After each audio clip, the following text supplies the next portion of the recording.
Bell পাকলে কাকের কি। গোপালের ঘর মেরামতির জন্য একজন ঘরামি লেগেছে। ঘরামিটি অল্প বয়সী। সে চালের উপর উঠে আপন মনে নিজের কাজ করে যাচ্ছিল। এমন সময় গোপালের যুবতী পুত্রবধূ মাথার চুল শুকানোর জন্য বাড়ির উঠোনে এসে বসল। গোপালের পুত্রবধূ দেখতে ছিল বেশ সুন্দরী। ঘর ছাইতে ছাইতে একসময় ঘরামিটির নজর পড়ল যুবতী বধূটির দিকে। তাকে দেখে ঘরামিটি যেন আর চোখ ফেরাতে পারছিল না। সে বারবার তাকাতে লাগলো বধূটির দিকে। এতে তার কাজের ক্ষতি হতে লাগলো। এইভাবে কেটে গেল কিছুক্ষণ। গোপাল অনেকক্ষণ থেকেই ব্যাপারটা লক্ষ্য করছিল, কিন্তু সে কাকে কি বলবে, কারণ যতই হোক ছেলের বউ, তাকে তো কোনো কথা বলা যায় না। তাছাড়া বউটিরও তো কোনো দোষ নেই, আর ঘরামিরই বা দোষ কোথায়? তারও অল্প বয়স। যুবতী মেয়ে দেখে বারবার তার দিকে তাকাচ্ছে। বউটির কিন্তু এসব দিকে কোনো খেয়ালই নেই। সে তার নিজের মনে মনে বসে চুল শুকোতে লাগলো। আরও কিছুক্ষণ এভাবে কেটে গেল। গোপাল তখন অধৈর্য হয়ে ঘরামিকে বলল, বুঝলে হে ছোকরা, নিজের কাজ যা করছো করে যাও, বেল পাকলে কাকের কি।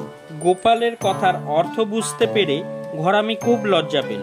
সে তার নিজের কাজে মন দিল।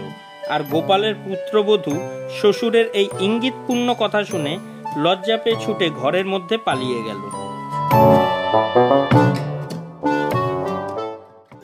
ডাল। বাজারে ডালের অভাব। মুগ, মুসুর, অড়হর ইত্যাদি কোনো ডালই পাওয়া যাচ্ছিল না বাজারে। ঠিক এই সময় গোপাল ভাঁড়ের গুরুদেব শ্রীমৎ স্বামী 1008 ছবলানন্দ গিরিভূমি মহারাজ এসে হাজির হলেন গোপালের বাড়িতে। গোপাল স্বামীজিকে যথারীতি আদর আপ্যায়ন করে জিজ্ঞাসা করল, হে প্রভু, আজ কি সেবা করবেন? গুরুদেব বললেন, ভাজাভুজি, ঘন্ট, আলুর দম, ডাল আর দই মিষ্টির ব্যবস্থা কর।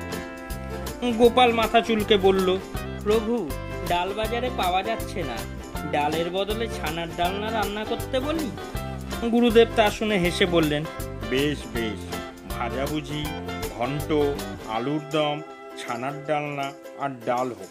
গোপাল কিন্তু ডালের কথা শুনে বিচলিত হয়ে বলল, ছানার ডালনা যখন আপনার পছন্দ নয়, ডালের বদলে চাটনি হোক। গুরুদেব মাথা নেড়ে বললেন, আমার খাওয়ার জন্য এত ভাবছো কেন?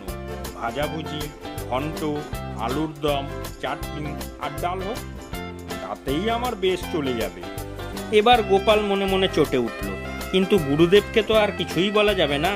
সুতরাং মনের রাগ মনে রেখে বউকে গিয়ে বলল, গিন্নি, বাজারে ডাল নেই, কিন্তু গুরুদেবের তো ডাল চাই চাই। তুমি এক কাজ করো, গুরুদেবের জন্য তুমি ছানার ডালনা না করে ছানার ডাল করো, বুঝলে?